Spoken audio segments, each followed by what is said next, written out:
Hi hello అందరికీ నమస్కారం friends. మనము Telugu world methodology academy book review చేసుకుంటున్నాం. దాంతో థర్డ్ యూనిట్ చూద్దాం ఫ్రెండ్స్ ఇప్పుడు. ఓకేనా? థర్డ్ యూనిట్ ఏమేమి చూడండి ఒకసారి. మాతృభాష బోధనా లక్షణాలు, మాతృభాష బోధన యొక్క ఉద్దేశాలు ప్రయోజనాలు ఏముంది, మాతృభాష బోధనా లక్ష్యాలు స్పష్టీకరణలు, అదేవిధంగా తరగతి వారి కనీస అభ్యర్థన సామర్థ్యాల గురించి ఈ వీడియోలో మనము నీట్గా ఎక్స్ప్లెనేషన్ చేసుకున్నాం ఫ్రెండ్స్. ఓకేనా? చూడండి ఫ్రెండ్స్, యూనిట్ 3 చూడు, ఈ మాతృభాష బోధనా లక్ష్యాలు ఏ విధంగా ఉంది. ఓకేనా? ఎంత ఈజీగా ఉంటుంది ఒకసారి చూద్దాం. ఓకేనా? చూడండి, శ్రీమూర్తులందరిలో తల్లికి ఒక విశిష్ట స్థానం ఉంది. ఇంట్రడక్షన్ చూడండి, పరిచయము. ఓకేనా? శ్రీమూర్తులందరిలో తల్లికి ఒక విశిష్ట స్థానం ఉందంటున్నారు. ఓకేనా? అలాగే భాషలన్నిటిలో మాతృభాషకు ఒక ప్రత్యేక స్థానం ఉంటుంది, ఖచ్చితంగా ఉంటుంది. స్త్రీలందరిలో కూడా తన యొక్క తల్లికి విశిష్ట స్థానం ఏ విధంగా ఉంటుందో అదేవిధంగా అన్ని భాషల్లో కూడా తన యొక్క మాతృభాషకు ప్రత్యేక స్థానం ఉంటుందన్నమాట. తల్లి కేవలం పిల్లల అవసరాలు తీర్చడం వల్లనే గొప్ప వ్యక్తి కావడం లేదనమాట. చూడి, తల్లి కేవలం పిల్లల అవసరాలను తీర్చడం వల్లనే గొప్ప వ్యక్తి కావడం అనేది లేదు. వాళ్ళు మామూలుగా అవసరాలను చూడడంతో పాటు మమత, మాధుర్యం పంచి పెట్టగలడం వల్లనే తల్లి గొప్పదిగా పరిగణించబడుతుంది. చూడి, కేవలం పెంచి పోషించడమే కాకుండా తల్లి వాళ్ళ యొక్క అవసరాలను చూడటంతో పాటు ఏమేమి చేస్తుంది, మమత కానీ మాధుర్యం కానీ పంచి పెట్టడం వల్ల తల్లి గొప్పదానిగా మనము పరిగణించబడుతున్నామంట. అలాగే మాతృభాష చూడి, మాతృభాష మానసికమైన ఆనందాన్ని, భాషా మాధుర్యాన్ని అద్భుతంగా పంచిపెట్టగలదు. కరెక్టే కదా? మాతృభాష అనేది మానసికమైన ఆనందాన్ని కలిగిస్తుంది. అదేవిధంగా చూడి, భాషా మాధుర్యాన్ని అద్భుతంగా పంచి పెట్టగలుగుతుంది. ఏది? మాతృభాష అనేది. చూడండి ఏమేమి ఉందో చూడండి, చాలా ఇంపార్టెంట్. ప్రపంచమే సౌందర్యం, సౌందర్యమే ప్రపంచం. చూడి, ఆ సౌందర్యాన్ని చూడగలిగిన మనస్సు మాతృభాషకే అందిస్తుంది. చూడి, ప్రపంచమే ఒక సౌందర్యం అంటున్నారు, సౌందర్యమే ఒక ప్రపంచం అంటున్నారు. కరెక్ట్ కదా? ఆ సౌందర్యాన్ని చూడగలిగిన మనస్సును మాతృభాష ఒకటి అందిస్తుంది అంటున్నారు ఫ్రెండ్స్. ఓకేనా? నెక్స్ట్ ఏముంది చూడండి ఒకసారి. ఈ సృష్టిలోని సౌందర్యాన్ని ప్రధానంగా 2 రకాలుగా చెప్పవచ్చు అనమాట. ఒకటి బాహ్య సౌందర్యం, 2 అంతర్ సౌందర్యం. బాహ్య సౌందర్యం అంటే ఏమి, అంతర్ సౌందర్యం అంటే ఏమి చూద్దాం ఒకసారి. చెట్టు పచ్చగా కలకలలాడుతూ అందంగా కనబడుతూ ఉంటే అది బాహ్య సౌందర్యం. చూడి, ఒక చెట్టు అనేది కనిపించి పచ్చగా కలకలలాడుతూ ఉందనుకో అందంగా, అది బాహ్య సౌందర్యం అవుతుంది. ఆ చెట్టు మనిషికి ఉండడానికి నీడనిస్తూ, తినడానికి పళ్ళనిస్తూ, ఉపయోగకరంగా ఉండటాన్ని అంత సౌందర్యం అంటారు. చూడి, అదే చెట్టు ఒక మనిషికి ఉండడానికి నీడనిస్తూ, తినడానికి పళ్ళనిస్తూ, ఉపయోగకరంగా ఉంటే దాన్ని ఏమంటారు? అంతర్ సౌందర్యం అంటాము. ప్రపంచంలో ఈ 2 రకాల సౌందర్యాలు చాలా అవసరం అంటున్నాడు. అలాగే భాషలో కూడా సౌందర్యాన్ని మనము గమనించ గమనించవచ్చు. చూడి, ఈ భాషలో కూడా, లాంగ్వేజ్లో కూడా మనము సౌందర్యాన్ని గమనించవచ్చు అనమాట. సరే చూడండి, భాషలోని శబ్దాలంకారాలు చూడండి మేడం. భాషలోని శబ్దాలంకారాలను, లయలను, ఉపరితల భావాన్ని బాహ్య సౌందర్యంగా గ్రహించవచ్చు. చూడి, మనము లాంగ్వేజ్లో ఉండే శబ్ద అలంకారాలను, లయను, ఉపరితల భావాన్ని బాహ్య సౌందర్యంగా గ్రహించవచ్చు. ఆలోచిస్తే అంతే లోతైన భావాలను అంత సౌందర్యంగా కూడా మనము గ్రహించవచ్చు. మనం ఆలోచిస్తే అంతే లోతైన భావాలను కూడా అంత సౌందర్యంగా కూడా మనము గ్రహించవచ్చు అంటున్నాడు అనమాట. నెక్స్ట్ చూడి, ఆలోచన చేయడం అంటే మానసిక వ్యాయామం చేయడమే. చూడి, శారీరక వ్యాయామం వల్ల శారీరక ఆరోగ్యం సంతృప్తిగా ఉన్నట్లయితే, మానసిక వ్యాయామం వల్ల మానసిక ఆరోగ్యం అనేది సంతృప్తిగా ఉంటుంది. కరెక్టే కదా? ఆలోచన చేయడం అంటే మానసిక వ్యాయామం చేయడమే, కరెక్టే. అదేవిధంగా శారీరక వ్యాయామం చేస్తే శారీరకంగా ఆరోగ్యంగా ఉంటాము. అదే మానసిక వ్యాయామం చేస్తే మానసికంగా కూడా ఆరోగ్యంగా సంతృప్తికరంగా ఉంటుంది అంటున్నాడు. చూడండి ఒకసారి, మానసిక వికాసాన్ని పెంపొందించడంలో మాతృభాష పాత్ర ఎనలేనిది. మన యొక్క మానసిక వికాసాన్ని పెంపొందించడంలో మాతృభాషకు చాలా పాత్ర ఉందన్నమాట, ఎనలేని పాత్ర ఉందన్నమాట. చూడి, పుట్టినప్పటి నుంచి ఊహ బాగా తెలిసే వరకు పరిసరాల్లో అప్రయత్నంగా నేర్చుకున్నదే మాతృభాష అనేది ఒక నిర్వచనం. చూడి, పుట్టినప్పటి నుంచి ఊహ బాగా తెలిసే వరకు పరిసరాలలో అప్రయత్నంగా నేర్చుకునేదే మాతృభాష అంటున్నాడు. అదొక నిర్వచనం అన్నమాట. ఓకేనా? కరెక్ట్ కదా? మనం పుట్టినప్పటి నుంచి ఊహ తెలిసేంత వరకు పరిసరాల్లో మనము ఆడుతూ పాడుతూ నేర్చుకునేదే మాతృభాషగా చెప్పుకోవచ్చు. ఆనందాది ఉద్రేగాలకు, ఆలోచనలకు, కళలకు మూలమైనదిగా మాతృభాష అని మరొక నిర్వచనం ఉంది. చూడి, ఆనందానికి, ఉద్వేగాలకు, ఓకేనా, ఉద్రేగాలకు, ఆలోచనలకు, కళలకు మూలమైనదిగా మాతృభాష మరొక నిర్వచనం చెప్పొచ్చు. జాతీయాలు, సామెతలు, నుడికారాలు సొగసుతో సునాయాసంగా భావ వినిమయానికి తోడ్పడేదే మాతృభాష అని. చూడి, జాతీయాలు కానీ, సామెతలు కానీ, నుడికారాలు కానీ సొగసుతో సునాయాసంగా భావ వినిమయానికి తోడ్పడేదే మాతృభాష అని. అదేవిధంగా శిశువు శారీరక వికాసానికి తల్లిపాలు తోడ్పడినట్లుగా మానసిక వికాసానికి మాతృభాష అని కూడా చెప్పొచ్చు. కరెక్ట్ కదా? శిశువు శారీరక వికాసానికి తల్లిపాలు అవసరమైతే మానసిక వికాసానికి ఏం అవసరమవుతుందంటే మాతృభాష అవసరమవుతుందని చెప్పవచ్చు అంటున్నాడు. ఇలా మాతృభాష చెప్పిన భావాలు చాలా విలువైనవి అంటున్నాడు. అదేవిధంగా మాతృభాష చూడి, మాతృమూర్తి తీర్చిదిద్దడంలో మాతృభాష అద్భుత ప్రభావం చూపుతుంది. చూడి, మూర్తిమత్వాన్ని తీర్చిదిద్దడంలో మాతృభాష అనేది అద్భుతమైన ప్రభావం చూపుతుందన్నమాట. ఓకేనా? సరే ఫ్రెండ్స్, మానసిక అభ్యసన చూడి, మానసిక అనుభూతుల్ని మాతృభాష వ్యక్తం చేస్తుంది. సహజమైన వ్యాఖ్యానం చూడి, సహజమైన వాక్య నిర్మాణం, సహజమైన పలుకుబడి మాతృభాష వల్లనే అబ్బుతాయి. చూడి, సహజమైన వాక్య నిర్మాణం కానీ, సహజమైన పలుకుబడి మాతృభాష వల్లనే అబ్బుతాయి అంటున్నాడు. మొత్తం మీద మానసిక వికాసానికి బాగా తోడ్పడేది మాతృభాష అని మనం చెప్పవచ్చు. మొత్తం మీద మానసిక వికాసానికి తోడ్పడేది ఇది మాతృభాష అని చెప్తున్నారు. దీంతో ఉన్న లక్ష్యాలు చూడ ఏమున్నది, ఈ అధ్యాయం చదివిన తర్వాత విద్యార్థులు ఏం నేర్చుకుంటాము, మాతృభాష అంటే ఏమో చెప్తాము, మాతృభాష యొక్క ప్రయోజనాలు గుర్తించగలుగుతాము, అదేవిధంగా మాతృభాష యొక్క బోధనా లక్ష్యాలు స్పష్టీకరణలు వివరించగలుగుతాం, మాతృభాషలో బోధనలో కనీస అభ్యసన స్థాయి యొక్క ఆవశ్యకతను గురించి తెలుసుకుంటాం ఫ్రెండ్స్. ఓకేనా? మాతృభాష బోధనా ఉద్దేశాలు, ప్రయోజనాలు ఒకసారి చూద్దాం. ఓకేనా? మాతృభాష బోధన విద్యార్థుల యొక్క సార్వంగిణ వికాసానికి తోడ్పడుతుంది. చూడండి, మాతృభాష బోధన అనేది విద్యార్థుల యొక్క సార్వంగిక వికాసానికి దోహదం చేస్తుందంట. అదేవిధంగా మాతృభాష అభ్యసించిన విద్యార్థులు తమ యొక్క భావగ్రహణను భావగ్రహణ, భావ వ్యక్తీకరణ సామర్థ్యాలను చక్కదిద్దుకోగలుగుతారు. కరెక్టే కదా?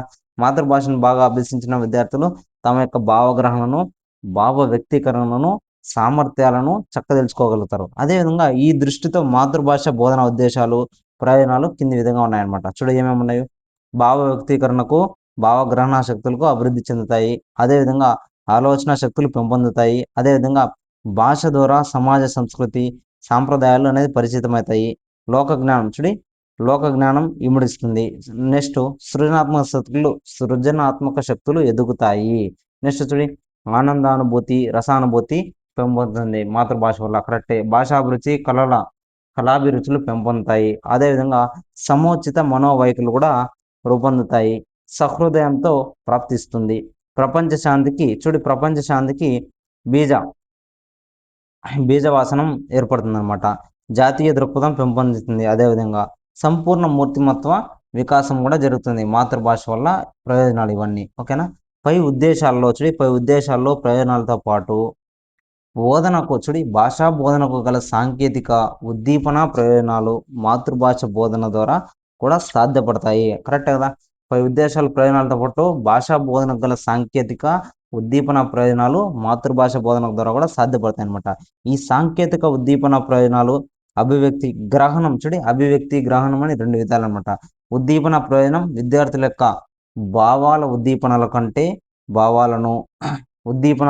భావాలను అదేవిధంగా ఆలోచనలను రేకెత్తించడానికి సంబంధించింది అని చెప్పవచ్చు. ఈ ఉద్దీపన ప్రయోజనం విద్యార్థుల యొక్క భావాల ఉద్దీపనలకు, అంటే ఏమి, భావాలకు కానీ అదేవిధంగా ఆలోచనలకు రేకెత్తించడానికి సంబంధించినగా చెప్పవచ్చు. ఇంకా సాంకేతిక ప్రయోజనం అంటే ఏమి, విజ్ఞాన శాస్త్రం మొదలైన సాంకేతిక శాస్త్ర విషయాలను అవగతం చేసుకోవడానికి తోడ్పడుతుంది. కరెక్టే కదా? సాంకేతిక ప్రయోజనంగా మనం ఏం చెప్పొచ్చు, విజ్ఞాన శాస్త్రం మొదలైన సాంకేతిక శాస్త్రాల విషయాల్ని అవగతం చేసుకోవడానికి ఇది మాతృభాష అనేది బాగా తోడ్పడుతుంది అంటున్నాడు. ఉద్దీపన ప్రయోజనం అనేది హృదయ సంబంధమైనది. అదేవిధంగా సాంకేతిక ప్రయోజనం బుద్ధికి సంబంధించింది. ఉద్దీపన ప్రయోజనం అనేది హృదయానికి సంబంధించింది అయితే సాంకేతిక ప్రయోజనం అనేది దేనికి సంబంధించింది, బుద్ధికి. సాంకేతిక ప్రయోజనం అనేది బుద్ధికి సంబంధించింది. సాహిత్యం, కళలు మొదలైనవి హృదయ సంబంధమైనవి. కానీ శాస్త్రీయ బుద్ధికి సంబంధించినవి. శాస్త్రాలు అనేవి బుద్ధికి సంబంధించింది. శాస్త్రాలు సులభంగా గ్రాహ్యాలు కావు. లోతైన పరిశీలన, ఆలోచన, విమర్శన, తార్కికత మొదలైన శక్తుల ద్వారా అర్థవంతమవుతాయి అని చెప్తున్నారు ఫ్రెండ్స్. నెక్స్ట్ చూడి సాహిత్యం. అదేవిధంగా సాహిత్యం కళలు అలా కాకుండా ఒకసారి విన్నంతనే ఆనందాన్ని కలిగిస్తాయి. సాహిత్యం కళలు అనేవి అలా కాకుండా పైన చెప్పిన దాని వల్ల కాకుండా ఒకసారి విన్నంతగానే ఆనందాన్ని కలిగిస్తాయి. కరెక్టే కదా. కొంతవరకు మైమర్పిస్తాయి కూడా, కరెక్టే. ఈ రెండు రకాల ప్రయోజనాలు వాగ్రూప లిఖిత రూపాల్లో కూడిన భావ అభివ్యక్తి, శ్రవణ పఠనాలతో కూడిన భావగ్రహణంగా విడిపోతాయన్నమాట. మళ్ళీ వాగ్రూప లిఖిత రూప అభివ్యక్తులుగా రెండు ప్రయోజనాల్లో ప్రకాశనమని, ఆత్మగమనం ఆత్మగతమని విడిపోతాయి మళ్ళీ కూడా. ఇక్కడ ఆత్మగతం అంటే వ్యక్తి తనలో తాను మాట్లాడుకోవడం, దీన్నే స్వాగతం అంటుంటాం. ఓకే. ఈ ఆత్మగతం వాగ్రూపంలో కూడా ఇతరులతో వెల్లడించలేని రహస్య సమాచారానికి సంబంధించింది. ఓ విధంగా దినచర్య రచన ఆత్మగత లిఖిత రూప అభివ్యక్తి అని చెప్పవచ్చు. చూడండి సింపుల్. మనం ఏం చెప్తున్నామంటే సాహిత్యం కళలు కూడా ఒక రకంగా మనకి వింతైన వాటిని వింటానే మనకు ఆనందాన్ని కలిగిస్తున్నాము. కొంతవరకు అవి మనల్ని మైమరిపిస్తాయి కూడా, కరెక్టే. కానీ ఈ రెండు రకాల ప్రయోజనాలు అనేవి ఏం చేస్తాయంటే వాగ్రూప లిఖిత రూపాలతో కూడిన భావ అభివ్యక్తి, శ్రవణ పఠనాలతో కూడా భావగ్రహణంగా విడిపోతాయి. ఈ రెండు రకాల ప్రయోజనాలు ఏమేమి? వాగ్రూప లిఖిత రూపాలతో కూడిన భావ అభివ్యక్తి, అదేవిధంగా శ్రవణ పఠనాలతో కూడిన భావగ్రహణంగా రెండు రకాలుగా విడిపోతాయి అన్నమాట. మళ్ళీ ఏమైంది?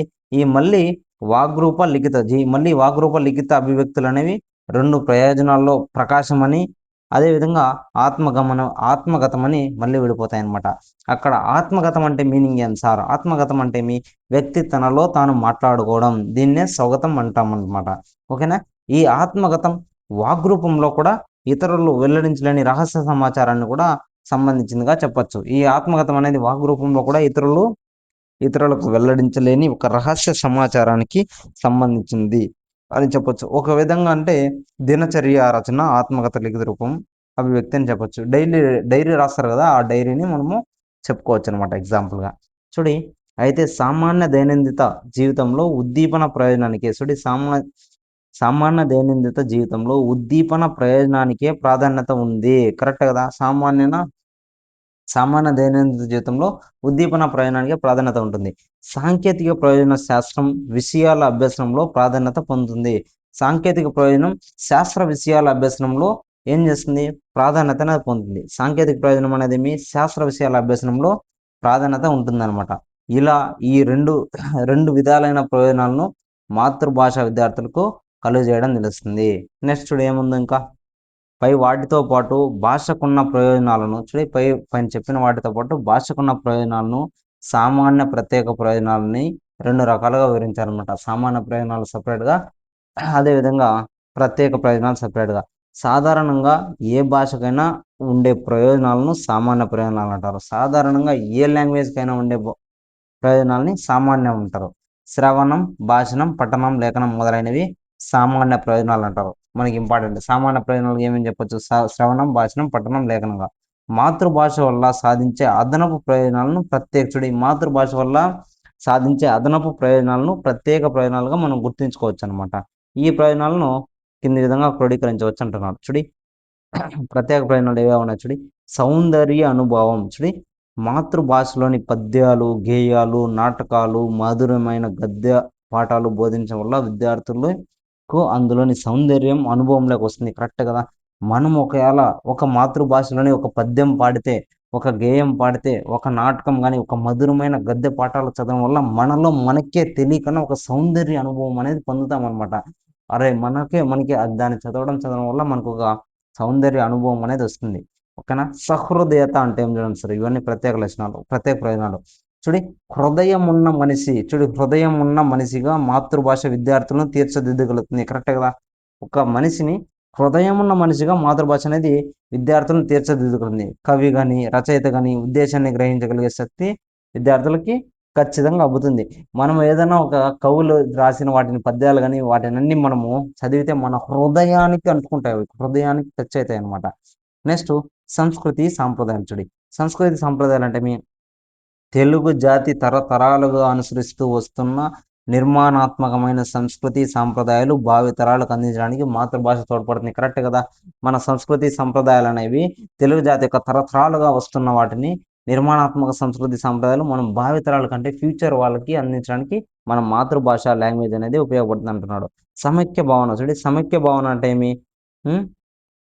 ఒక్క నిమిషం. చూడండి, ఒక భాష మాట్లాడే ప్రజలంతా ఒకటే అన్న భావం కలగడం సహజం. కరెక్టే కదా. ఒక లాంగ్వేజ్ మాట్లాడే వాళ్ళందరూ ఒకటే అని మనం అనుకుంటాం. అలా మాతృభాష మాట్లాడే ప్రజలందరికీ తాము ఒకటే అన్న సమైక్య భావం ఉంటుంది. కరెక్టే కదా. అదేవిధంగా మాతృభాష మాట్లాడే ప్రజలందరికీ ఏమనిపిస్తుంది? తాము మాట్లాడేది తమంతా ఒకటే అనే భావం వస్తుంది. అది సామాజిక వికాసానికి కూడా తోడ్పడగలదు అంటున్నాడు. దేశభక్తి అంటే ఏం చూడి, దేశభక్తి అంటే ఏం చూడి, మాతృభాషపై గల మమకారం మాతృభూమిపై భూమికి కూడా విస్తరిస్తుంది. కరెక్ట్ కదా. మన మాతృభాష పైన ఎంత మమకారం ఉంటుందో అదేవిధంగా మన మాతృభూమి పైన కూడా మనకి అంతే మమకారం ఉంటుంది. మాతృభూమిపై భక్తి గౌరవాలు పెరుగుతాయి ఖచ్చితంగా. తెలుగు మాట్లాడేవారు తెలుగు నేలంతా పవిత్రమే అన్న భావన వర్తిల్తుంది. ఖచ్చితంగా మనం తెలుగు మాట్లాడే వాళ్ళందరూ తెలుగే, మన తెలుగు భూమి అంతా చాలా గొప్పది పవిత్రమైనది మనం అనుకుంటాం. మాతృభూమి కోసం కృషి చేయాలనే తపన విద్యార్థి దశ నుంచినే మొదలవుతుంది అంటున్నారు. ఖచ్చితంగా మొదలవుతుంది. నెక్స్ట్ రచనా నైపుణ్యాలు చూడి, రచనా నైపుణ్యాలు అంటే ఏం సార్? చూడి, హృదయంలోంచి పెళ్ళుబికే వివిధ రకాలైన భావోద్వేగాలు వెలువరించడానికి మాతృభాష ఉపకరిస్తుంది. వివిధ ప్రక్రియల్లో తమ యొక్క రచనా నైపుణ్యాలను ప్రదర్శించడానికి మాతృభాషే శరణమవుతుంది. ఖచ్చితంగా చూడి, మనం ఏదైనా చదువుతున్నప్పుడు ఒక కథ చదువుతున్నప్పుడు, ఒక మహాభారతం కానీ ఒక రామాయణం కానీ చదువుతున్నప్పుడు మన హృదయంలో అనేక రకమైన భావ ఉద్వేగాలు వస్తాయి. భావోద్వేగాలు అనేవి కనిపిస్తాయి మనకి. ఒక్కోసారి ఏడుస్తాం, మనమే పుస్తకం చదువుతాం ఏడుస్తూ ఉంటాం. అంటే మన హృదయాన్ని తలించిపోతుంది అనమాట. ఓకేనా. ఆ రచనా నైపుణ్యాల వలన. వాచో నైపుణ్యాలు అంటే వాచో నైపుణ్యాలు అంటే చూడి, ఇవన్నీ ప్రత్యేక ప్రయోజనాలు గుర్తుపెట్టుకోవాలి. మా హృదయంలోంచి పెళ్ళుబికే వివిధ రకాలైన భావోద్వేగాలు వెలువరించడానికి మాతృభాష ఉపకరిస్తుంది. వివిధ రూపాల్లో తమ యొక్క వాచో నైపుణ్యాలను ప్రదర్శించడానికి కూడా మాతృభాష శరణమవుతుంది. ఖచ్చితంగా మనము మన యొక్క భావోద్వేగాలు వస్తే వాటిని మనము ఇతరులకు చెప్పడం కానీ, ఓకేనా, వాటిని వాచో నైపుణ్యాలను వివిధ రూపాల్లో వాచో నైపుణ్యాలను మనం ప్రదర్శిస్తూ ఉంటాం ఖచ్చితంగా. బోధనా మాధ్యమం అంటే ఏం చూడండి సార్. బోధనా మాధ్యమం అంటే ఏమి? విద్యాలయాల్లో బోధించే పలు విషయాలను మాతృభాషలోనే నేర్చుకోవడం వల్ల సులభంగా అర్థమవుతుంది. విద్యాలయాల్లో బోధించే పలు విషయాలను మాతృభాషలో నేర్చుకోవడం వల్ల సులభంగా మనకు అర్థమవుతుంది. అదేవిధంగా బోధనా భాష మాతృభాషగా ఉండడం వల్ల తక్కువ సమయంలో ఎక్కువ విషయాన్ని గ్రహించడానికి మనకి వీలవుతుంది. కరెక్టే కదా. తక్కువ సమయంలో మనం ఎక్కువ నేర్చుకుంటాం. ఇది మాతృభాషలో ఉన్న ప్రత్యేక ప్రయోజనాలుగా మనం చెప్పవచ్చు అనమాట. చూడండి ఒకసారి ఏమేమి ఉన్నాయనుకున్నాం దీంతో ఇంపార్టెంట్. మాతృభాష యొక్క ప్రధాన ఉద్దేశాలు ప్రయోజనాలు చెప్పుకున్నాం. దాంతో సాధారణ ప్రయోజనాలు ప్రత్యేక ప్రయోజనాల గురించి చెప్పుకున్నాం. సాధారణ ప్రయోజనాలు ఏవేవి? శ్రవణం, భాషణం, పఠనం, లేఖనం మొదలైనవి సాధారణ ప్రయోజనాలుగా చెప్పుకుంటే, ప్రత్యేక ప్రయోజనాలుగా ఏమేమి చెప్పుకున్నాం? సౌందర్య అనుభవం, అదేవిధంగా సహృదయత, సంస్కృతి సాంప్రదాయాలు, ఇంకా సమైక్య భావన, దేశభక్తి, రచనా నైపుణ్యాలు, వాచో నైపుణ్యాలు, బోధనా మాధ్యమంగా ఈ ప్రత్యేకమైనవి మనం చెప్పుకోవడం జరిగింది ఫ్రెండ్స్.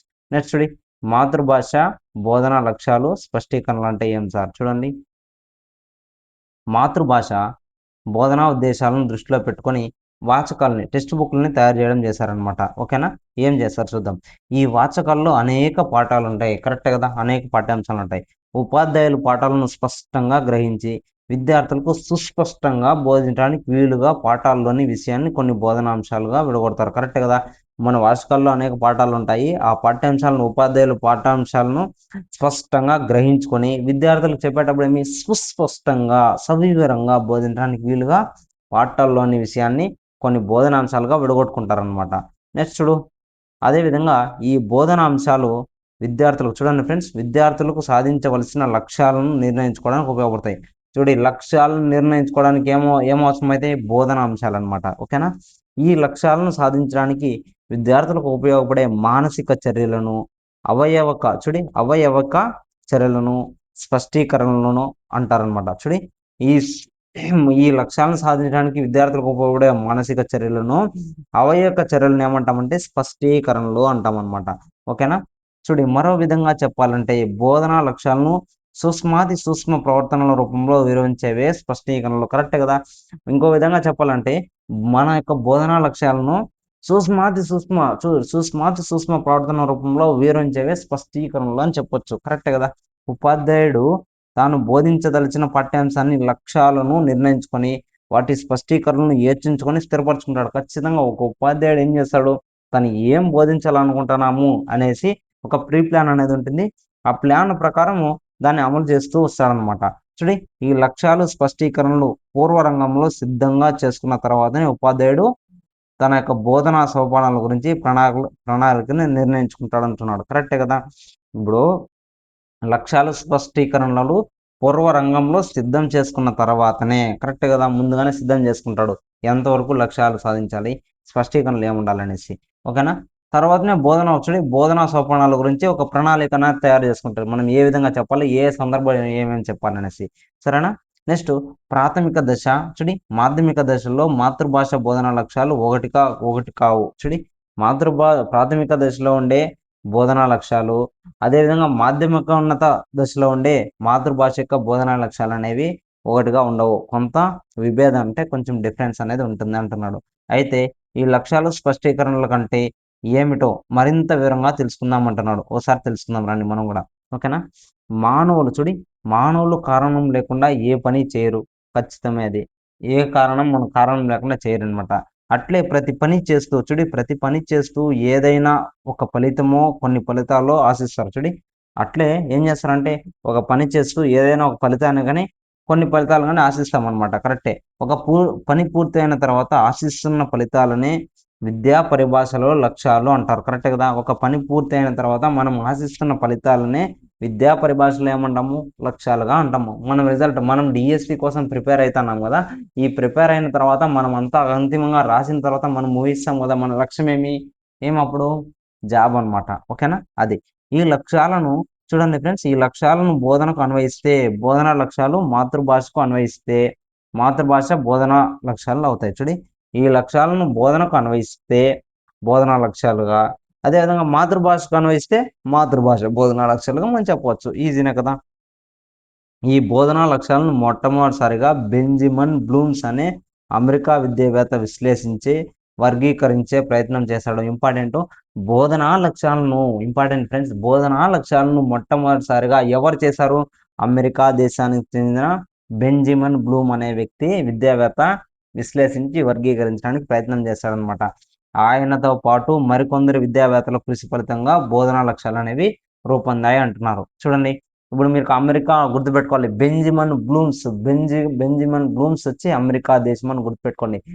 బెంజ్గా ఉండేది ఎవరు అంటే అమెరికన్స్ అని గుర్తుపెట్టుకోండి. ఎందుకు దేశాలు కూడా గుర్తుపెట్టుకోవాలంటే ఇంపార్టెంట్. దేశాలు కూడా ఇచ్చి మ్యాచింగ్ చేస్తే మనము తప్పు పెట్టకూడదని. ఓకేనా. Benjamin Bloom's America. ఓకేనా. నెక్స్ట్ చూడండి, బోధనా లక్ష్యాలను మొట్టమొదటిసారిగా ఎవరు చేశారు? Benjamin Bloom's America. గుర్తుపెట్టుకోండి. వారిని అనుసరించి లక్ష్యం లేదా బోధనా లక్ష్యం అంటే నిర్ణీత అంశం లేదా విషయాన్ని బోధించిన తర్వాత విద్యార్థుల్లో ఆశిస్తున్న ప్రవర్తన మార్పు. వీరి ప్రకారం లక్ష్యం అంటే ఏమి, లేదా బోధనా లక్ష్యం అంటే ఏమి సార్ అంటే ఒక నిర్ణీత అంశాన్ని తీసుకొని, ఇప్పుడు మాతృభాష గురించి మనం మాతృభాష యొక్క బోధనా లక్ష్యాల గురించి తీసుకొని నీట్గా మనము లైన్ టు లైన్ ఎక్స్ప్లెనేషన్ చేసుకున్న తర్వాత మీ నుంచి నేను ఎక్స్పెక్ట్ చేస్తున్నది, నేను ఏం ఎక్స్పెక్ట్ చేస్తున్నాను, మీరు ఎంతవరకు నేర్చుకున్నారు, ఓకేనా, విద్యార్థులకు ఎంత అర్థమైంది, మీకు ఎంత అర్థమైంది, టీచర్స్కి ఎంత అర్థమైంది అని ఆశిస్తున్న ప్రవర్తన మార్పునే వాళ్ళు చెప్తున్నారనమాట. ఈ ప్రవర్తన మార్పును మనోవైజ్ఞానిక శాస్త్ర పరిభాషలో బిహేవియరల్ చేంజ్ అంటారనమాట. మీకు ఎంత మాత్రం అయింది, మీకు ఎంత మాత్రం ముందుకి ఇప్పటికి ఎంత డిఫరెన్స్ ఉందని. ఓకేనా. ఈ బోధనా ప్రవర్తన మార్పును ఉద్దేశించి అంటే ఏమని చెప్తున్నారు, నియమిత కాలంలో ఒక బోధనా అంశాన్ని విద్యార్థి అభ్యసించినప్పుడు ఆ విద్యార్థిలో వచ్చిన ప్రవర్తన మార్పుల మొత్తమే లక్ష్యంగా వ్యవహరించవచ్చు. కరెక్టే కదా.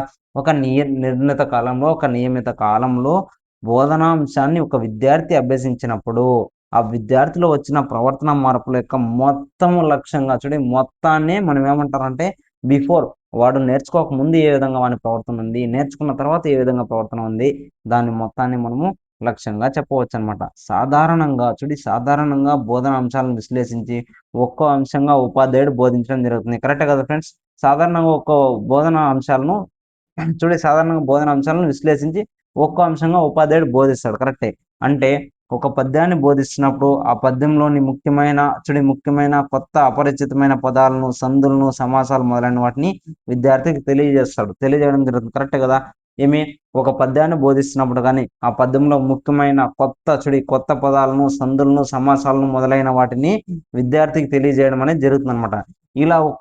ఇలా ఒక చిన్న అంశాన్ని విద్యార్థి తెలుసుకొని సొంతంగా ఇలా ఒక చిన్న అంశాన్ని విద్యార్థి తెలుసుకొని సొంతం చేసుకోవడానికి ఓకేనా? సొంతం చేసుకోవడానికి ద్వారా అతడిలో కలిగే ప్రవర్తన మార్పునే స్పష్టీకరణం అంటాం. అంటే ఒక చిన్న అంశాన్ని కూడా విద్యార్థి అర్థం చేసుకొని తను తన యొక్క ప్రవర్తనలో వచ్చే మార్పులనే స్పష్టీకరణగా మనం చెప్పొచ్చు. అంటే స్పష్టీకరణం ఒక సూక్ష్మ లక్ష్యం అన్నమాట. స్పష్టీకరణ అనేది ఒక చిన్ని లక్ష్యం అన్నమాట. చిన్ని లక్ష్యం బిఫోర్, ఆఫ్టర్ ఓకేనా? ఈ స్పష్టీకరణ వివృత లక్ష్యాలను లేదా సమృత లక్ష్యాలను విభజించవచ్చు. ఇంపార్టెంట్. ఈ స్పష్టీకరణలు అనేవి ఏం చేస్తాయి? వివృత లక్ష్యాలను ఓపెన్ ఆబ్జెక్టివ్ లేదంటే సమృత లక్ష్యాలను క్లోజ్డ్ ఆబ్జెక్టివ్ ని విభజించవచ్చు. వివృత లక్ష్యం పలు వాక్యాలను నోచుకుంటుంది. అదేవిధంగా సమృత లక్ష్యం అంటే ఒకే వాక్యాన్ని నోచుకుంటుంది. వివృత లక్ష్యం అంటే డిఫరెంట్ వాటిని నేర్చుకోవడానికి ఉపయోగపడుతుంది అనమాట. సమృత లక్ష్యం అంటే ఒకే వాక్యం నోచుకుంటుంది. ఇందుకు ఉదాహరణ ఎగ్జాంపుల్ ఏమి ఇచ్చారంటే వివృత లక్ష్యం విద్యార్థులు సవర్ణ దీర్ఘ సంధి ఏర్పడే విధానాన్ని గుర్తించడం. విద్యార్థులు సవర్ణ దీర్ఘ సంధిని ఏర్పడే విధానాన్ని ఏ విధంగా గుర్తిస్తారు? వివృత లక్ష్యంలో. సమృత లక్ష్యం అంటే విద్యార్థులు రామాలయం అనే పదంలో సంధిని సవర్ణ దీర్ఘాన్ని గుర్తించడం. విద్యార్థులు సవర్ణ దీర్ఘ సంధి ఏ విధంగా ఏర్పడుతుంది సార్? ఈ ఊర్లకు సవర్ణములైన అచ్చులు పరమైనప్పుడు క్రమంగా ఏమొస్తుంది? ఇది విద్యార్థులు సవర్ణ సంధి ఏ విధంగా ఏర్పడుతుందని నేర్చుకుంటారనమాట భాగాలుగా. అదే సమృత లక్ష్యంలో విద్యార్థులు రామాలయం అనే పదంలో ఏ సంధి ఉంది నాన్న అంటే సవర్ణ దీర్ఘ సంధి సార్ అని చెప్తారు. అది ఓకేనా? సమృత లక్ష్యం అంటే ఏకంగా నేర్చుకోవడం ఓకేనా? ఇలా బోధనా లక్ష్యాలు, స్పష్టీకరణలు భాషా బోధనల ద్వారా విద్యార్థులు ఆశిస్తున్న సూక్ష్మ స్థూల ప్రవర్తన మార్పులుగా భావించవచ్చు. ఇలా బోధనా లక్ష్యాలను, స్పష్టీకరణలను భాషా బోధన ద్వారా విద్యార్థుల్లో ఆశిస్తున్న సూక్ష్మ కానీ స్థూల కానీ ప్రవర్తన మార్పులుగా మనం భావించవచ్చు. కరెక్ట్ కదా?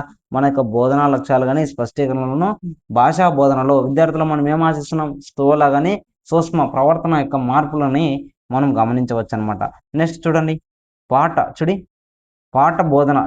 పాఠ్య బోధన ప్రారంభానికి బోధించాల్సిన విషయం ఆధారంగా ఉపాధ్యాయులు విద్యార్థులు సాధించదగిన లక్ష్యాలేవో వాటి స్పష్టీకరణలేవో నిర్ణయించుకొని వాటి సాధనకు తగిన బోధనా వ్యూహాలను ఉపకరణాలను ఎంపిక చేసుకొని పాఠం బోధించాలి. కరెక్ట్ కదా? ఒక పాఠ్య బోధన అనేది ఒక పాఠ్యాంశాన్ని బోధించడం ద్వారా అంటే ఒక పాఠ్యాంశం బోధన ప్రారంభానికి ముందు బోధించాల్సిన విషయం ఆధారంగా ఉపాధ్యాయులు ఏం చేయాలి? విద్యార్థులు సాధించదగిన లక్ష్యాలేవో వాటి స్పష్టీకరణలేవో నిర్ణయించుకొని మళ్ళీ వాటి సాధనకు తగిన బోధన వ్యూహాలు అనేవి మన ఉపాధ్యాయుడు రెడీ చేసుకోవాలన్నమాట. ఉపకరణాలను ఎంపిక చేసుకొని పాఠ్యాంశాన్ని బోధన అనేది చేయాలంటున్నారు. నెక్స్ట్ మన రాష్ట్ర విద్యా పరిశోధన సంస్థ వారు బెంజమిన్ బ్లూమ్స్ ప్రతిపాదించిన బోధనా లక్ష్యాలను దృష్టిలో పెట్టుకొని 1972-73 ప్రాంతంలో బోధనా లక్ష్యాలను సిద్ధం చేశారు. మన రాష్ట్ర గవర్నమెంట్ ఏం చేసింది? బెంజమిన్ బ్లూమ్స్ మొట్టమొదటిసారిగా మనకి బోధనా లక్ష్యాలను వర్గీకరించిన శాస్త్రవేత్త కదా. ఈయన 1972 1972-73 సంవత్సరంలో మన రాష్ట్ర గవర్నమెంట్ ఏం చేసింది? ప్రాంతాల్లో బోధనా లక్ష్యాలను సిద్ధం చేశారనమాట. ఓకేనా? 1 నుంచి 10వ తరగతి వరకు మన రాష్ట్రంలో అన్ని పాఠశాలలో మాతృభాష బోధన జరిపే ఉపాధ్యాయులు దృష్టిలో ఉంచుకోవాల్సిన లక్ష్యాలు జ్ఞానం, అవగాహన, వాగ్రూప నైపుణ్యం, లిఖిత నైపుణ్యం, భాషాభిరుచి, రసానుభూతి, అదేవిధంగా సంస్కృతి సాంప్రదాయాలు, సృజనాత్మక శక్తి, సముచిత మనోవైఖరులు, భాషాంతరీకరణ, సామర్థ్యం అనే 10 అంశాలు ఉన్నాయి. ఏమేమి ఉన్నాయి? 1 నుంచి 10వ తరగతి వరకు మన రాష్ట్రంలో అన్ని పాఠశాలలో ఏమేమి ఉన్నాయి చూడండి ఒకసారి. మాతృభాష బోధనపై జరిపే ఉపాధ్యాయులు దృష్టిలో ఉంచుకోవాల్సిన లక్ష్యాల్లో జ్ఞానం ఉండాలి, అవగాహన ఉండాలి, వాగ్రూప నైపుణ్యం ఉండాలి, లిఖిత రూప నైపుణ్యం ఉండాలి, భాషాభిరుచి అనేది ఉండాలి, రసానుభూతి ఉండాలి, సంస్కృతి సాంప్రదాయాలు, సృజనాత్మక శక్తి, సముచిత మనోవైఖరులు, భాషాంతరీకరణ, సామర్థ్యం అనే 10 అంశాలు ఉండాలని చెప్తున్నారు ఫ్రెండ్స్. నెక్స్ట్ ఈ లక్ష్యాలన్నిటికీ వారు స్పష్టీకరణలు కూడా సిద్ధం చేశారు. ఈ 10 లక్ష్యాల్లో శ్రవణ నైపుణ్యం, పఠన నైపుణ్యాలను చేర్చుకొని మన రాష్ట్రంలో అన్ని పాఠశాలలో ఆయా దశల్లో ఉపాధ్యాయులు బోధన నిర్వహించడం జరుగుతుంది. కరెక్ట్ కదా? ఈ 10 లక్ష్యాలతో పాటు శ్రవణ నైపుణ్యం, పఠన నైపుణ్యాలను చేర్చుకొని మన రాష్ట్రంలో అన్ని పాఠశాలలోన అన్ని స్కూల్స్లోన ఆయా దశలో ఉపాధ్యాయులు బోధన అనేది చేస్తున్నారనమాట. అయితే ఈ లక్ష్యాలు చూడు, ఈ లక్ష్యాలు స్పష్టీకరణలో ప్రతి తరగతిలోన ప్రతి పాఠ బోధన ద్వారా సాధించలేకపోవచ్చు. కరెక్టే కదా! ఈ ఉన్న 10 లక్ష్యాలని అదేవిధంగా శ్రవణ నైపుణ్యం, పఠన నైపుణ్యాన్ని అన్ని తరగతుల్లోన ఒకేసారిగా సాధించవచ్చా అంటే సాధించలేకపోవచ్చనమాట. ఆయా పాఠ్య బోధనలో బోధనాంశం ద్వారా ఏ లక్ష్యాలను ఏ స్పష్టీకరణలు సాధించవచ్చునో నిర్ణయించుకోవాల్సిన బాధ్యత ఎవరికుంటుంది? ఖచ్చితంగా ఉపాధ్యాయునికి. నువ్వు ఏ పాఠ్యాంశంలో ఎంత మాత్రం సాధిస్తున్నావు? నీ స్పష్టీకరణ ఏమి? నీ లక్ష్యం ఏది? నీ లక్ష్యాన్ని ఎంత సాధించావని నిర్ణయించుకోవాల్సిన బాధ్యత ఉపాధ్యాయునికి ఉంటుంది. అదేవిధంగా మొత్తం మీద పాఠశాల విద్యాభ్యాస కాలం చివరి లేదా ఒక సంవత్సరంలోనే బోధించే అన్ని పాఠ్యాంశాలపై మొత్తం స్థాయి అనుగుణంగా ఈ లక్ష్యాలను, స్పష్టీకరణలను ఉపాధ్యాయులు సాధించాల్సింది. కరెక్టే కదా! ఈ ఉపాధ్యాయులంతా ఏం చేయాలంటే ఈ పాఠశాలలో విద్యాభ్యాస కాలము 1 ఇయర్ ఉంటుంది కదా! ఆ 1 ఇయర్‌లోనే పూర్తిగా అన్ని పాఠ్యాంశాలు మొత్తం పైన ఈ లక్ష్యాల స్పష్టీకరణలు ఉపాధ్యాయులు సాధించవలసి ఉంటుంది. ఓకేనా? తద్వారా విద్యార్థుల యొక్క సర్వాంగీణ వికాసానికి దోహదం చేయవచ్చు అంటున్నాడు. నెక్స్ట్ ఈ నేపథ్యంలో ప్రాథమిక, మాధ్యమిక, సెకండరీ దశల్లో మాతృభాష బోధన ద్వారా సాధించవలసిన లక్ష్యాలు, వాటిలో స్పష్టీకరణలేవో తెలుసుకుందాం అనేసి అంటున్నారు ఫ్రెండ్స్. ఒకసారి చూద్దాం ఏమున్నాయో. ఓకేనా? ప్రాథమిక దశలో మాతృభాషా బోధనా లక్ష్యాలు, స్పష్టీకరణలు ఏ విధంగా ఉంటాయి చూడండి. ప్రాథమిక దశలో ఓకేనా? ఇంపార్టెంట్ గుర్తుపెట్టుకోండి. వివిధ ధ్వనులను స్పష్టంగా వింటాం. ఎస్ కరెక్టే. ప్రాథమిక దశలో వివిధ ధ్వనులను స్పష్టంగా వినగలం. ధ్వనుల మధ్య భేదాన్ని గుర్తిస్తాం, ఖచ్చితంగా గుర్తిస్తాం. విన్న పదాలు, వాక్యాలను బట్టి అర్థాలు, వాటి యొక్క భావాలను గ్రహిస్తాం. ఊనిక, స్వరాలను గుర్తించడం ఖచ్చితంగా చేస్తాం అనమాట. అల్ప ప్రాణాలు, మహాప్రాణాలు, అదేవిధంగా ఉచ్చారణను కూడా గ్రహించడం జరుగుతుంది. ఇదేంతో శ్రవణంలో. భాషణంలో ఏమేమి నేర్చుకుంటాం సార్ చూడండి ఒకసారి. స్పష్టంగా మాట్లాడతాం, అదేవిధంగా స్వరం స్పష్టంగా ఉంటుంది. నెక్స్ట్ ఉచ్చారణ అనేది స్పష్టంగా ఉండడం, నిర్దిష్టంగా మాట్లాడడం, ఉచ్చారణ దోషాలు లేకుండా మాట్లాడడం, భాషా దోషాలు లేకుండా మాట్లాడడం. ఇదంతా ప్రాథమిక దశలో. ఓకేనా? నెక్స్ట్ సందర్భానికి అనుగుణంగా మాట్లాడడం. నెక్స్ట్ విషయ దోషాలు లేకుండా మాట్లాడడం, సభాకంపం లేకుండా ధైర్యంగా మాట్లాడడం, స్టేజ్ ఫియర్ లేకుండా, సముచిత వేగంతో ధారాళంగా మాట్లాడడం అనేది కూడా చేశారనమాట. నెక్స్ట్ ఈ పఠనంలో ఏం నేర్చుకుంటాం అనేసి. ఓకేనా? స్పష్టంగా చదువుతాం. ఓకేనా? అర్థవంతంగా చదువుతాం, ఉచ్చారణ దోషరహితంగా చదువుతాం, అదేవిధంగా విరామ చిహ్నాలు పాటిస్తూ చదవడం, విషయ దోషాలు దొరకకుండా చదవగలడం, అదేవిధంగా విషయంలో భావానుగ్రహంగా చదవడం, సముచిత వేగంతో ధారాళంగా కూడా చదువుతామని చెప్తున్నారు. లేఖనంలో ఏం నేర్చుకుంటాం చూడండి ఒకసారి. స్పష్టంగా రాస్తాం. లేఖనం అంటే రాయడం కదా, స్పష్టంగా రాస్తాం. దస్తూరి అందరికీ అర్థమయ్యేలా రాయడం.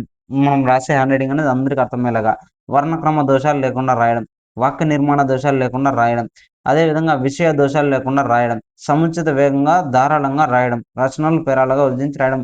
కరెక్ట్ కదా? మనం చిన్నపిల్లలకి 1 నుంచి 5వ తరగతి ప్రాథమిక పాఠశాలలో ఉండే పిల్లలకి ఏం చేస్తాము, ఇవన్నీ హ్యాండ్ రైటింగ్ అంతా నీట్గా రాపిస్తాం కదా మనము. ఇది నెక్స్ట్ జ్ఞానం అనేది ఏముందో చూడండి ఒకసారి.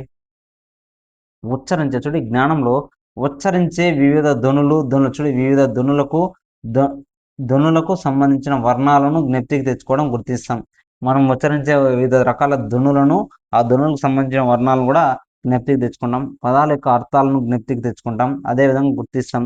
పాఠ్య విషయాన్ని జ్ఞప్తికి తెచ్చుకోవడం, గుర్తించడం. జ్ఞానం అంటేనే జ్ఞప్తికి తెచ్చుకోవడం, గుర్తించడం అని గుర్తుపెట్టుకో.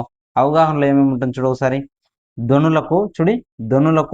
ధ్వనులకు మధ్య ఉచ్చారణ, పోలికలు, తేడాలు అనేది గ్రహించడం. ఈ ధ్వనికి మధ్య ఉచ్చారణలో పోలికలు గల తేడాలను గ్రహిస్తాం. క అంటే ఏమి, గ అంటే ఏమి సార్, దీని మధ్య రెండింటి మధ్య డిఫరెన్స్. చ, జ అంటే ఏమి, ఖ అంటే ఖ అంటే ఏమి, చ అంటే ఛ అంటే ఏమి అనే డిఫరెన్స్ అనేది తెలుసుకుంటాం. వర్ణాలకు మధ్య ఆకారంలో పోలికలు, తేడాలు గ్రహిస్తాం. ఖచ్చితంగా ఏ విధంగా మనము వర్ణాలు స అంటే ఏమి, ప అంటే ఏమి, మా, యా, ట, రా, ట వీటి గురించి తెలుసుకున్నాం. పదాలను ఉపయోగించి సొంత వాక్యాలుగా చెప్పడం. కరెక్టే కదా? పదాలను ఉపయోగించి సొంత వాక్యాలుగా చెప్తాం, అవగాహన చేసుకోవడం అనమాట. పాఠ్యాంశం సందర్భానుసారంగా చెప్పడం. కరెక్టే కదా? ఆనంద అనుభూతి ఏ విధంగా ఉంటుంది సార్ చూడండి. ఆనంద అనుభూతి ఏ విధంగా ఉంటాయి. లయాత్మక పద్యాలు, గేయాలు, వాక్యాలు విన్నప్పుడు ఆనందంగా పొందడం. కరెక్టే కదా? ఈ లయాత్మక పద్యాలు, గేయాలు, వాక్యాలు విన్నప్పుడు మనం ఆనందం అనేది ఖచ్చితంగా పొందుతాం అనమాట. ఈ లయాత్మక పద్యాలు, గేయాలు, వాక్యాలు చదివినప్పుడు ఆనందం పొందడం కరెక్ట్‌గా. ఓకేనా? నెక్స్ట్ చూడి ఉల్లాసం కలిగించే కథలు వింటున్నప్పుడు ఆనందం పొందుతాం. ఖచ్చితంగా కథలు చదివినప్పుడు ఖచ్చితంగా మనం ఆనందంతో ఉంటాం.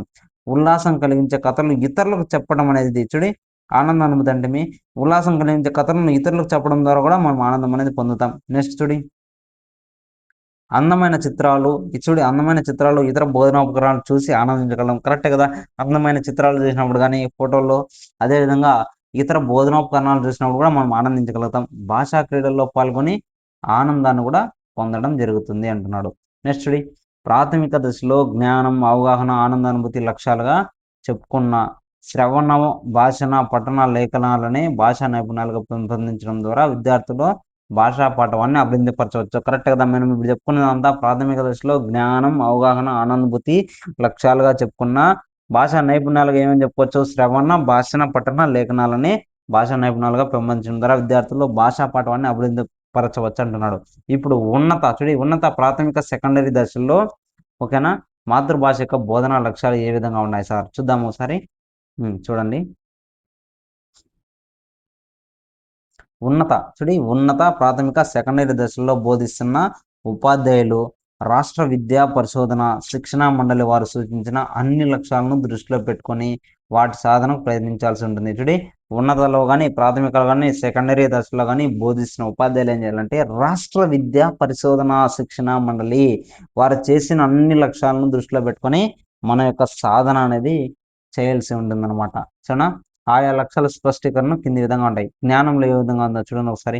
జ్ఞానం చూడి జ్ఞానం అన్న పదం నాలెడ్జ్ అనే ఆంగ్ల పదానికి సమానార్థక బోధకం. చూడి జ్ఞానం అన్న పదం నాలెడ్జ్ అనే ఆంగ్ల పదానికి సమానార్థక బోధకం. ఆధునిక అభిప్రాయంలో సమాచారాన్ని వడబోస్తే జ్ఞానం అవుతుంది అంటున్నాడు. ఆధునిక అభిప్రాయం ప్రకారం సమాచారాన్ని వడబోస్తే మనకేమొస్తుంది? జ్ఞానం అనేది వస్తుంది అనమాట. ఇంత పెద్ద సమాచారాన్ని మనం వడబోస్తే మనకి దీంతో ఉన్న థీమ్ ఏది అని అర్థమవుతుంది. ఓకేనా? ఈ జ్ఞానం అనంతరం అందువల్ల చూడి జ్ఞానం అనంతం జ్ఞానం అనేది అనంతమైనది. కరెక్టే కదా! జ్ఞానం అనేది అనంతమైనది. అందువల్ల పాఠశాల దశలో వివిధ స్థాయిల్లో ఈ జ్ఞానాంశాలను విభేదిస్తూ ఉంటాయంటున్నాడు. చూడి స్థూలంగా విషయ జ్ఞానం స్థూలంగా జ్ఞానం అనేది విషయ జ్ఞానం, భాషా జ్ఞానం, సాహిత్య జ్ఞానం అని 3 విధాలుగా ఉంటుంది. స్థూలంగా జ్ఞానం అనేది ఎన్ని విధాలుగా ఉంటుందంటే 3 విధాలుగా ఉంటుంది. ఏవేవి?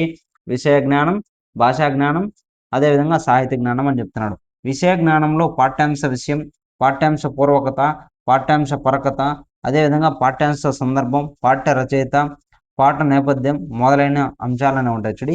ఈ విషయ జ్ఞానంలో 3 జ్ఞానాలు అనుకున్నాం, 3 విధాలు అనుకున్నాం. దాంతో విషయ జ్ఞానంలో ఏమేమి ఉంటుందంటే పాఠ్యాంశానికి సంబంధించిన విషయం కానీ, పాఠ్యాంశానికి సంబంధించిన పూర్వకత కానీ, అదేవిధంగా పాఠ్యాంశానికి సంబంధించిన పరకత కానీ, అదేవిధంగా పాఠ్యాంశానికి సంబంధించిన సందర్భం, పాఠ్యాంశానికి సంబంధించిన రచయిత ఎవడు, అదేవిధంగా దాని యొక్క నేపథ్యం ఏమి మొదలైన అంశాలు ఉంటాయి. అదేవిధంగా భాషా జ్ఞానంలో భాషా జ్ఞానంలో ఏముంటాయి సార్? భాషా జ్ఞానంలో ఏముంటాయంటే పదాలు, సందులు, సమాసాలు, ఉత్పత్తార్థాలు, నానార్థాలు, పర్యాయపదాలు, ప్రకృతి వికృతులు, జాతీయాలు, లింగ వచన కాల సంబంధ వచనాలు మొదలైనవి భాషా సంబంధ అంశాలుగా మనం చేర్చవచ్చు. కరెక్టే కదా!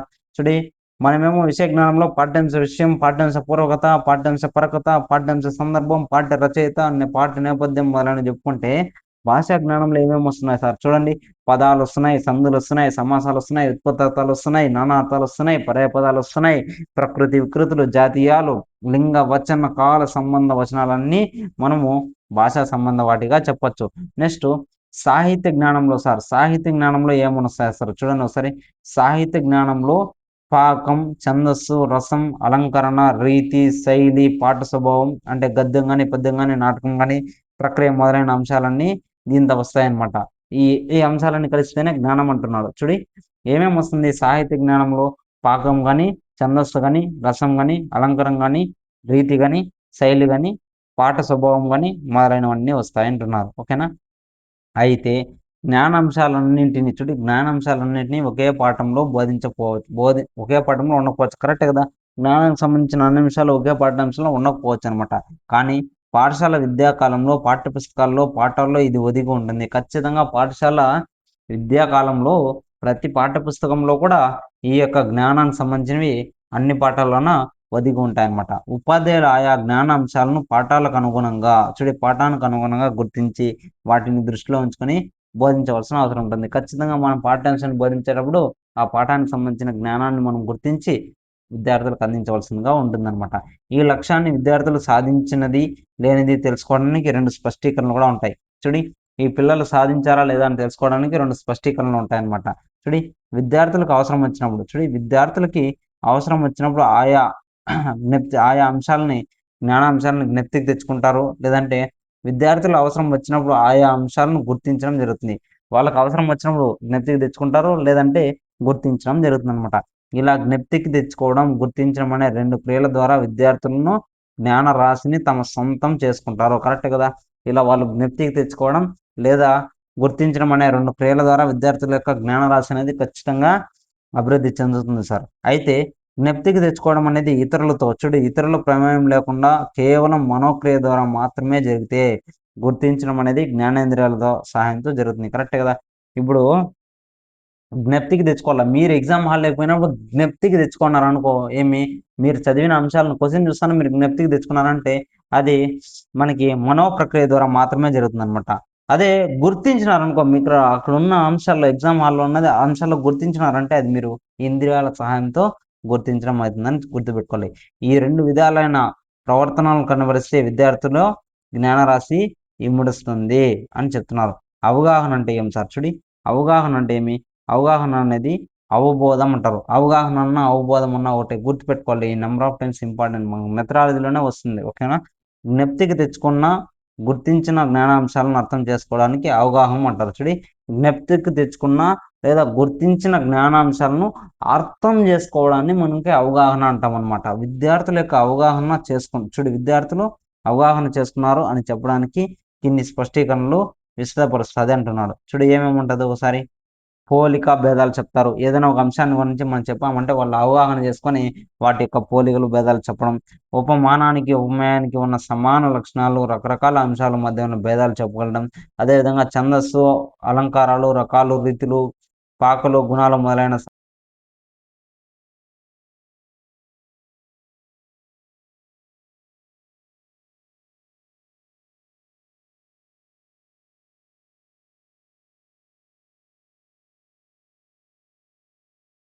చూడండి. గాంభీర్య భావాలను వివేచించడం. ఎందుకు? మొదలైన ప్రశ్నలకు విద్యార్థులు సొంతంగా ఆలోచించి ఆన్సర్స్ చేయడం అనేది. అదేవిధంగా చూడి నేర్పిన నేర్చిన విషయాన్ని తగిన సొంత ఉదాహరణలు ఇవ్వడం. మంచి మనసులు గాంధీజీ, శివ చక్రవర్తి మొదలైన వారిని ఉదాహరించడం అనేది చేస్తారనమాట. నెక్స్ట్ నేర్చిన నేర్చిన విషయాలను సూచిత క్రమంలో వర్గీకరించడం. ఖచ్చితంగా వాడు ఏదైనా నేర్చుకుంటే దాన్ని సూచిత ఒక క్రమంలో వర్గీకరించడం. పదప్రయోగం చేస్తాడు. సారాంశ తాత్పర్యం ఇవన్నీ దేనికి సంబంధించినవి? అవగాహనకు సంబంధించినవి. ఇంపార్టెంట్ గుర్తుపెట్టుకోవాలి. సందర్భాన్ని చెప్పడం, సందర్భ సహిత వాక్యాన్ని చేయగలగడం. ఓకేనా మేడం? జరగబోయే కథను ముందే ఊహించడం. అంటే ఊహిస్తున్నాడు అంటే ఇది కూడా అవగాహన అనమాట. వివరించడం, విశ్లేషించడం, సంక్షేపించడం, వివేచించడం, అంశాల మధ్య సంబంధాలను స్థాపించడం, విషయాల మధ్య ఉన్న పరస్పర కార్యాకరణ సంబంధాన్ని గ్రహించడం, అదే మొదలైన ప్రవర్తనలన్నీ ఈ స్పష్టీకరణ రూపంలో విద్యార్థులు కనబరచాలి అంటున్నాడు.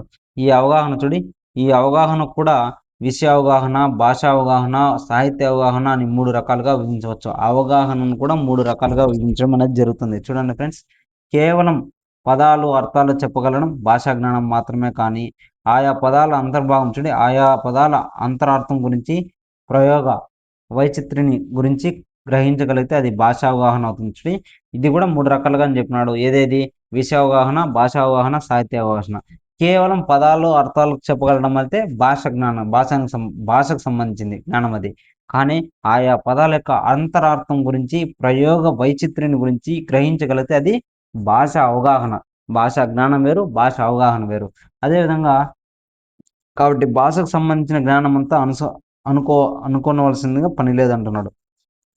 అలాగే కేవలం కవి పేరు, గ్రంథం పేరు, సమకాలికలు, సమాచారం విద్యార్థులు చెప్పగలిగితే అది సాహిత్య జ్ఞానం. సాహిత్య జ్ఞానం అంటే ఏమి? కవి పేరు గాని, గ్రంథం గాని, వారి యొక్క సమకాలికలు ఎవరైనా అడిగితే వాళ్ళు చెప్పడం అన్నమాట.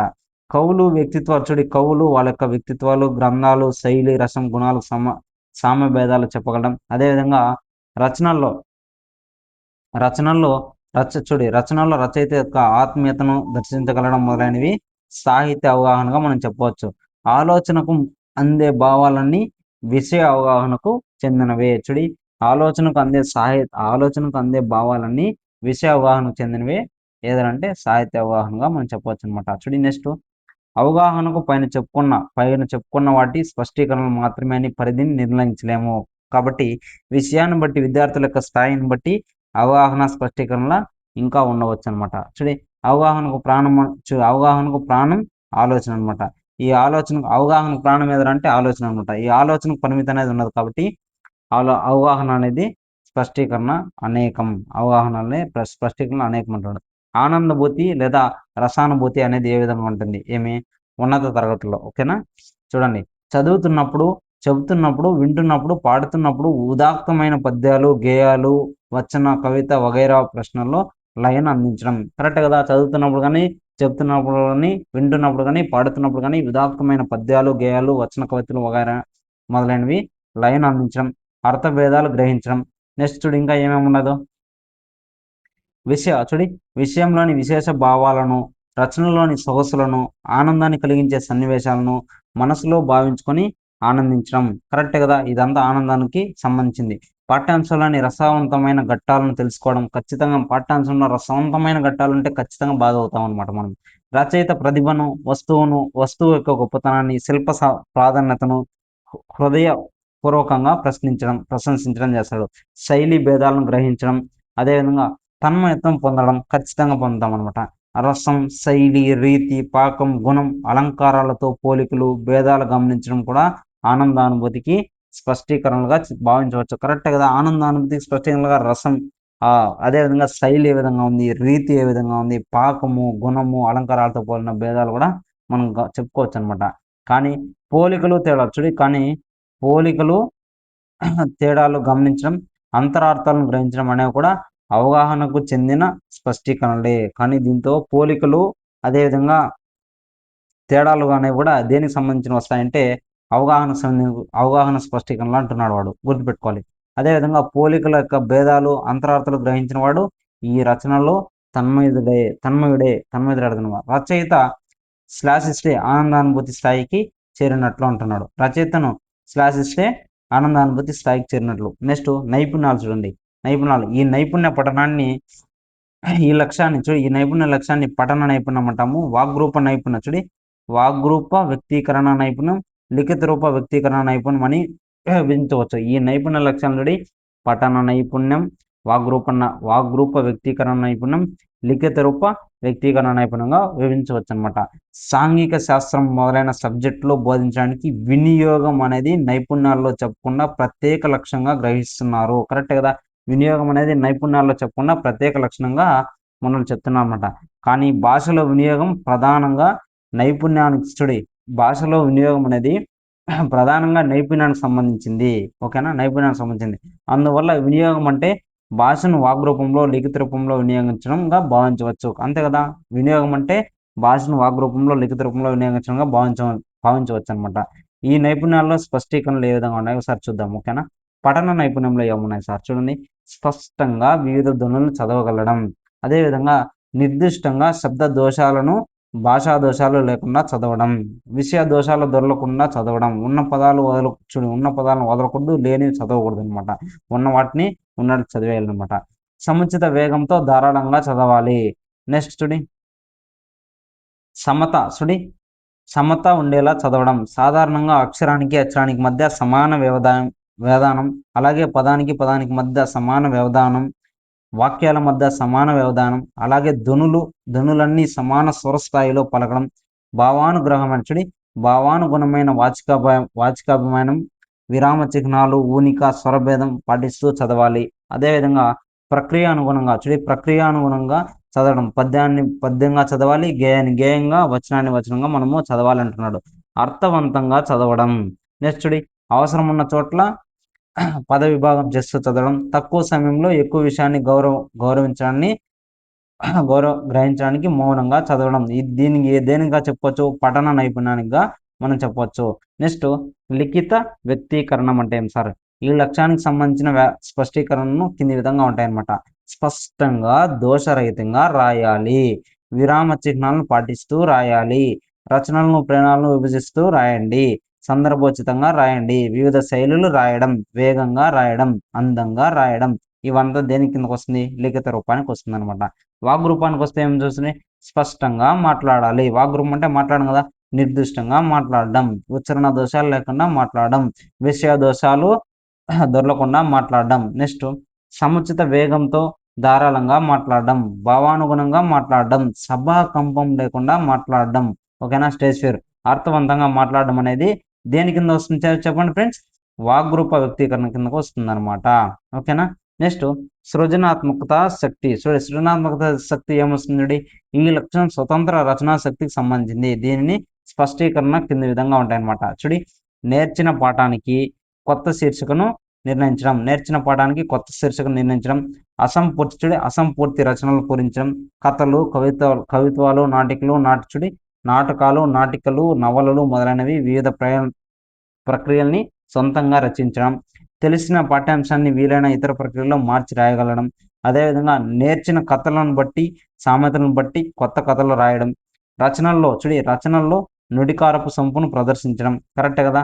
నెక్స్ట్ వ్యవహారంలో సహజమైన పలుకుబడులు కానీ, సామెతలు కానీ, అలంకారాలు కానీ, దృష్టాంతరాలు వంటి వాటిని గ్రహించి భావానుగుణమైన భాషను, నడకను ప్రయోగించి స్వీయ రచనా శైలి ఏర్పరచుకోవడం మొదలైనవి దీంతో ఉండడం జరుగుతుంది. దేంతో? సృజనాత్మక శక్తిలో.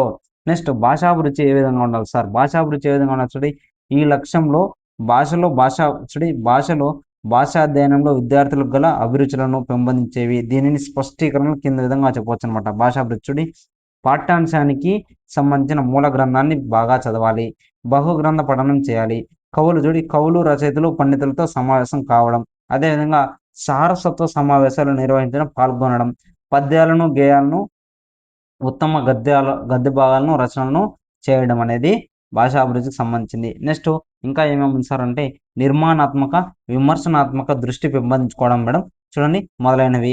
ఈ లక్ష్యాన్ని కొందరు విద్యావేత్తలు ఏమన్నారు? సాహిత్య అభిరుచి అని కూడా అనడం జరుగుతుంది అనమాట. భాషాభిరుచిని సాహిత్య అభిరుచి కూడా అని కొంతమంది పేర్కొన్నారనమాట.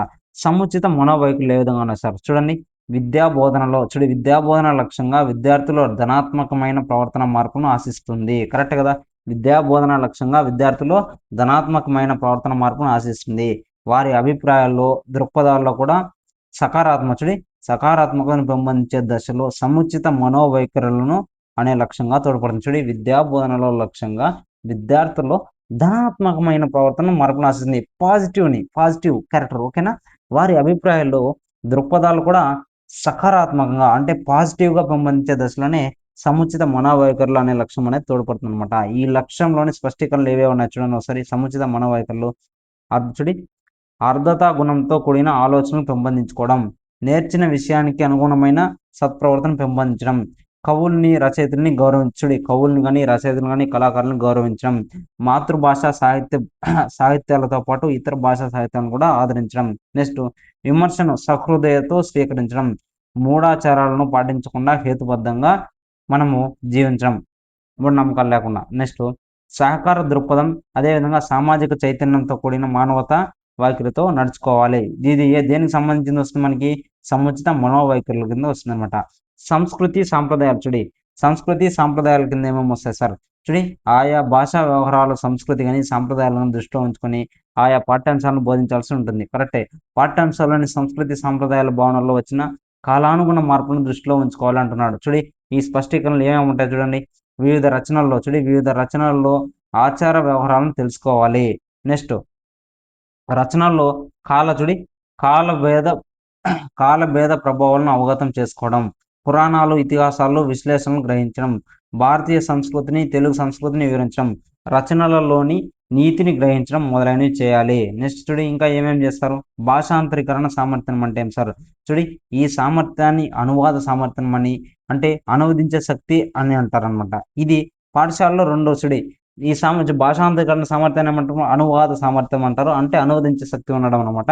ఇది పాఠశాలలో రెండు భాషల బోధన ప్రారంభమైనప్పటి నుంచి ఉపాధ్యాయుల బోధనలో చోటు చేసుకోవాలన్నమాట. ఉపాధ్యాయుల బోధనలో ఈ చోటు చేసుకోవాలి. ఈ లక్ష్యంలో స్పష్టీకరణలు కింది విధంగా ఉంటాయి. ఏ విధంగా ఉంటాయి చూడండి ఒకసారి. ఉభయ భాషల్లో వాక్య నిర్మాణ పద్ధతులను గ్రహించడం జరుగుతుంది. ఖచ్చితంగా రెండు భాషల్లో. ఉభయ భాషల్లోని లోకోక్తులు, జాతీయాలు, పారిభాషిక పదాలను అవసరానికి అనుగుణంగా ఎంపిక చేస్తారనమాట. నెక్స్ట్ ఉభయ భాషల్లోని రచయితల యొక్క ఆత్మీయతను అనుసరించడం, ఆయా భాషలపై సంస్కృతిపై దృష్టిలో ఉంచుకోవడం మొదలైన అంశాలు.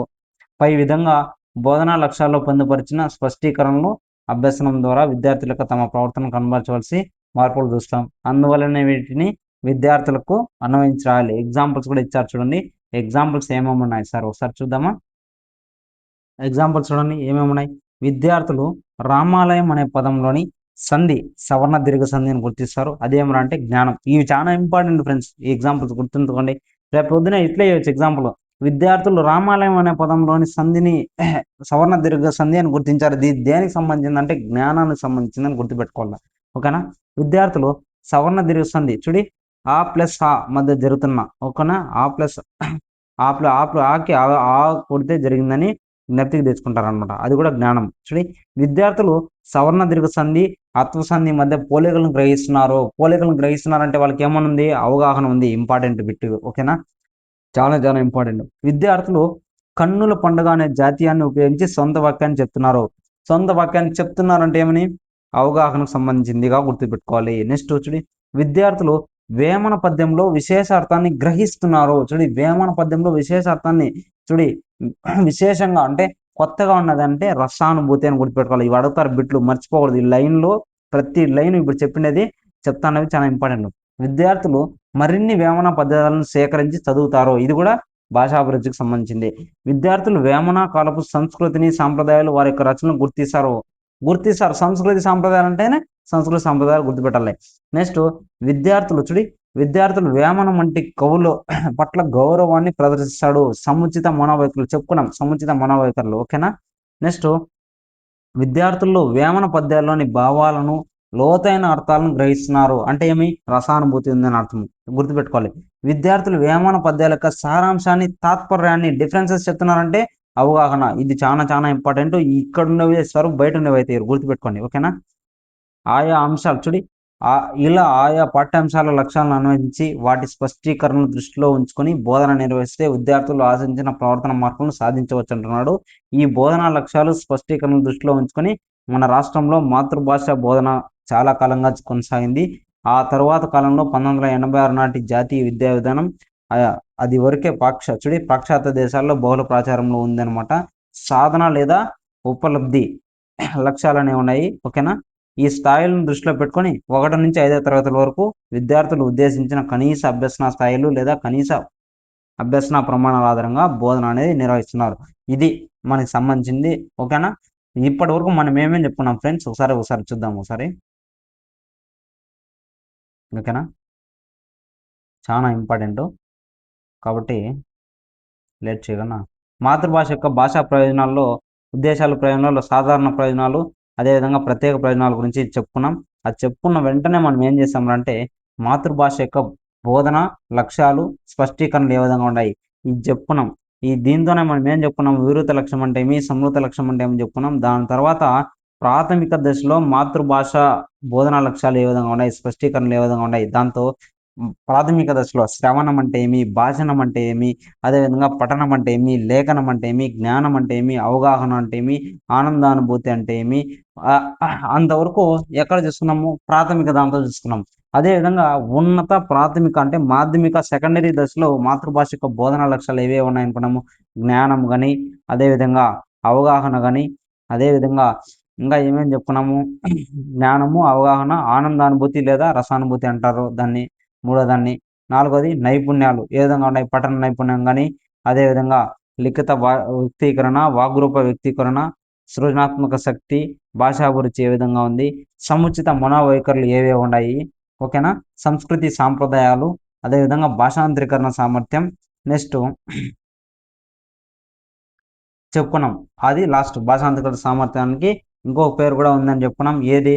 భాషాంతరీకరణ సామర్థ్యానికి ఇంకో పేరు మీరు చెప్పాలి. మీరు కామెంట్లో చేయండి. అనువాద సామర్థ్యం అని కూడా చెప్పుకున్నాం. ఓకేనా?